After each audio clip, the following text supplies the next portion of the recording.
यो चाहिँ भित्रको लोकेसन हो। मिहामा इन गार्डन हो यो ठाउँको नाम चाहिँ। भित्र आउनको लागि पनि धेरै महँगो टिकट काटेर आइराख्नु नपर्ने रहेछ। जस्ट हाइक्वेन मात्र रहेछ यहाँको चाहिँ टिकटको फी पनि। नेचरहरू मनपर्ने मान्छेलाई चाहिँ यो ठाउँ पक्कै पनि मनपर्छ। मलाई चाहिँ नेचर मनपर्ने भएकोले गर्दा होला यो ठाउँ एकदमै राम्रो लाग्यो।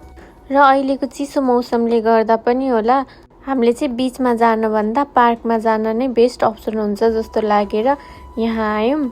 अनि हामी चाहिँ घरबाट ल्याएको डेकोरेसनको सामानहरूलाई सेट गर्दै थियौँ।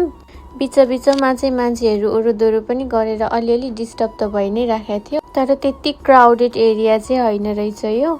हामी चाहिँ लोकेसन चेन्ज गरी फोटोसुट गरिराखेका थियौँ। यो सानो कुराले नि कति धेरै क्युट देखाएको। अनि फोटो भिडियो चाहिँ घामले गर्दाखेरि पनि होला एकदमै राम्रो आएको थियो। त्यति जाडो पनि फिल भएन रे उसलाई चाहिँ। मलाई चाहिँ यसरी फोटो भिडियो खिच्दिन चाहिँ एकदमै राम्रो लाग्छ। अनि युवराज र पवित्रालाई चाहिँ एकदमै धेरै बधाई छ।